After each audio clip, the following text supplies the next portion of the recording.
नमस्कार. सोपी रेसिपीमध्ये तुम्हा सर्वांचं खूप खूप मनापासून स्वागत आहे. आज आपण उन्हाळा विशेष मटका कुल्फी बनवली आहे. तर बघा, ही कुल्फी दिसायला तर खूपच मस्त दिसत आहे आणि खायला तर इतकी अप्रतिम झाली आहे ना. आता बघा, एवढा ऊन पडला आहे, तर त्या उन्हाळ्यामध्ये असे रोज रोज जर पदार्थ खायला भेटले ना, तर शरीराला अगदी थंडावा भेटतो. पण बाहेरून विकत आणण्यापेक्षा जर तुम्ही हे पदार्थ घरच्या घरी जर बनवले ना, तर अजूनच उत्तम. तर ही जी कुल्फी आहे ना, तोंडात जाताच विरघळते आणि मला खात्री आहे ही मटका कुल्फी तुम्हाला नक्कीच आवडेल. त्यासाठी माझ्या चॅनलला प्लीज प्लीज एक सबस्क्राईब करा, सोबतच बेल आयकॉनवर क्लिक करा, एक लाईक करा आणि माझ्या रेसिपी तुम्हाला कशा वाटतात मला नक्की कमेंट करून सांगा. तर बघा, ही जी कुल्फी आहे ना, यासाठी जास्त कोणतं साहित्यसुद्धा लागणार नाही. अगदी 2 ते 3 साहित्यामध्ये ही अगदी रवाळ आणि दाणेदार कुल्फी बनवून तयार होते. तुम्हाला जर रेसिपी आवडली असेल तर प्लीज प्लीज एक सबस्क्राईब करा, लाईक करा, सोबतच बेल आयकॉनवर क्लिक करा. चला तर मग रेसिपीला सुरुवात करूया. आता सगळ्यात अगोदर मटका कुल्फी बनवण्यासाठी गॅसवरती मी कढई गरम करण्यासाठी ठेवली. आता यामध्ये आपण अर्धा लिटर दूध टाकून घेऊयात. तर दूध तुम्ही कोणतंही दूध वापरू शकता. म्हशीचं दूध वापरा किंवा गाईचं दूध वापरा किंवा जे तुमच्याकडे दूध अवेलेबल आहे, म्हणजे जे तुम्ही रोज रेग्युलर पुड्यातलं दूध वापरतात ना, ते सुद्धा तुम्ही दूध इथे वापरू शकता. आता मी इथे फुल फॅट असलेलं म्हशीचं दूध घेतलं आहे. तुम्ही तुमच्या आवडीनुसार कोणतंही दूध घेऊ शकता. आता दुधाला आपल्याला मोठ्या गॅसवर चांगली उकळी काढून घ्यायची आहे. तर दुधाला उकळी काढत असताना आपल्याला गॅसच्या जवळच थांबायचं आहे, कारण आपण जर गॅसची फ्लेम हाय केली, दूध शक्यतो खाली उतू जाण्याची सुद्धा शक्यता असते. आता बघा, दुधाला चांगली उकळी आली की यामध्ये मी अर्धी वाटी फ्रेश क्रीम टाकणार आहे. फ्रेश क्रीम म्हणजे माझ्याकडे दूध तापवल्याच्या नंतर 1 वाटी भरून साय निघाली होती, ती साय यामध्ये मी ॲड केली. आता साय यामध्ये चांगल्या प्रकारे आपण मिक्स करून घेऊयात. आता जर तुमच्याकडे अशी साय नसेल तर काही हरकत नाही. दुधाला फक्त एक थोडा वेळ, एक 4 ते 5 मिनिट आपल्याला चांगलं शिजवून घ्यायचं आहे. हाय फ्लेम करूयात आणि दुधाला चांगली उकळी काढून घेऊयात. आता बघा, दूध जसं उकळत आहे ना, तसं यावर चांगली साय जमा होत आहे. जे बाजूने आलेली साय आहे ना, ती आपण मध्ये खरडून काढूयात. आणि दूध आपल्याला चांगलं एक 4 ते 5 मिनिट शिजवून घ्यायचं आहे. तुम्ही सुद्धा या उन्हाळ्यामध्ये ना अगदी घरच्या घरी असे पदार्थ नक्की बनवा. आता बघा, दूध एकीकडे उकळायला ठेवूयात आणि इकडे आपण शुगर कॅरमेल तयार करूयात. तर बाजारातून जे शुगर कॅरमेल आणतो ना, ते खूप महागडं असतं, त्यामुळे अगदी आपण घरच्या घरीच हे शुगर कॅरमेल बनवणार आहेत. तर इथे मी 1 वाटी साखर घेतली आणि एका छोट्याशा पातेल्यामध्ये ही साखर वितळवायला ठेवली. आता सगळ्यात महत्त्वाचं, जेव्हा आपण साखर वितळायला ठेवतो ना, तर त्याला आपल्याला अजिबात हलवायचं नाही. जर हलवलं तर ती साखर आहे ना, चमच्याला चिटकून बसते. थोडीशी वितळायला सुरुवात झाली की मग चमच्याने आपल्याला त्याला हलवायचं आहे.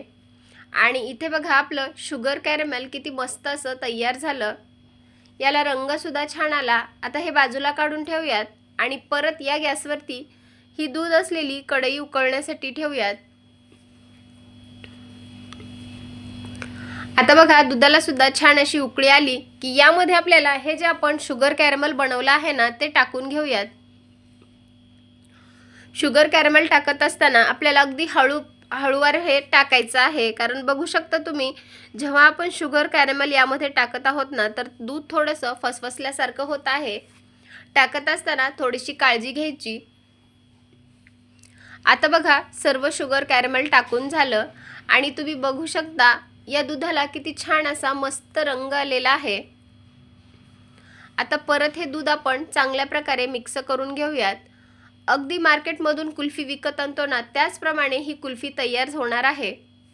आता इथे मी यामध्ये एक 3 चमचे दूध पावडर घेतलं होतं. आता दूध पावडरमध्ये थोडंसं दूध टाकलं, चांगलं मिक्स करून घेतलं आणि यामध्ये टाकायचं. आता तुम्ही म्हणाल, आमच्याकडे तर दूध पावडर नाही, तर काही हरकत नाही. जर तुमच्याकडे दूध पावडर नसेल तर त्याला ऑप्शन म्हणून तुम्ही आपले जे पार्लेजी बिस्किट असतं ना, ते सुद्धा घेऊ शकतात. पार्लेजी बिस्किट घ्यायचं, दुधामध्ये चांगल्या प्रकारे ते कुस्करून घ्यायचं आणि ते यामध्ये टाकून द्यायचं। यामुळे काय होतं तर आपल्या कुल्फीला छान असं रवाळ आणि दाणेदार टेक्स्चर येतं। पण माझ्याकडे दूध पावडर अवेलेबल होती म्हणून मी यामध्ये टाकली। आता सोबतच इथे मी 10 ते 15 काजू आणि 10 ते 15 बदाम यांची चांगली बारीक अशी पूड करून घेतली होती। ती पूड यामध्ये ॲड केली।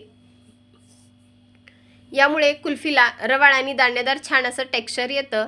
आता परत हे टाकलं की चांगल्या प्रकारे आपण मिक्स करून घेऊयात। अजून आपल्याला एक 3 ते 4 मिनिट हे दुधाला थोडासा दाटसरपणा येईपर्यंत शिजवायचं आहे। आता जसजसं वेळ जाईल ना तसतसं दुधाला थोडासा दाटसरपणा येतो आणि थंड झाल्यावर तर पूर्ण छान असा दाटसरपणा येतो। आता इथे दूध आपण एक 3 ते 4 मिनिट छान असं उकळवून घेतलं तर पूर्वीपेक्षा सुद्धा आपलं दूध जे आहे ना ते थोडंसं त्याला दाटसरपणा आलेला आहे। गॅस मी बंद करून घेतला आणि इथे बघू शकता तुम्ही। आता हे दूध आपल्याला पूर्णपणे रूम टेम्परेचरवर आणायचं आहे। तुम्ही हवं तर हे दूध ना फ्रीजला सुद्धा थंड करून घेऊ शकता। अगदी रबडीसारखं याला टेक्स्चर आलेलं आहे। आता हे पूर्णपणे थंड करून घेऊयात आणि मग पुन्हा भेटूयात। आता इथे बघा आपण हे पूर्णपणे थंडगार करून घेतलं आहे आणि याचं टेक्स्चर तुम्ही बघू शकता, अगदी मस्त असं घट्टसर झालेलं आहे। जसजसं थंड होईल ना याला छान असं दाटसरपणा येतो आणि इथे बघा तुम्ही या रबडीला छान असा दाटसरपणा आलेला आहे। आता हे लगेच आपण सेट करणार आहोत। तर इथे माझ्याकडे छोटेसे मटके होते। जर तुमच्याकडे असे मटके नसतील ना तर तुम्ही एखाद्या स्टीलच्या डब्यामध्ये किंवा जर तुमच्याकडे कुल्फी मोल्ड असतील त्यामध्ये सुद्धा हे सेट करू शकता किंवा एखादा प्लास्टिकचा डबा असेल तर त्यामध्ये सुद्धा सेट करू शकता। माझ्याकडे हे असे मटका कुल्फीचे मोल्ड होते त्यामुळे मी यामध्ये हे सेट करणार आहे। आता पळीच्या मदतीने मिश्रण यामध्ये टाकून घेऊयात।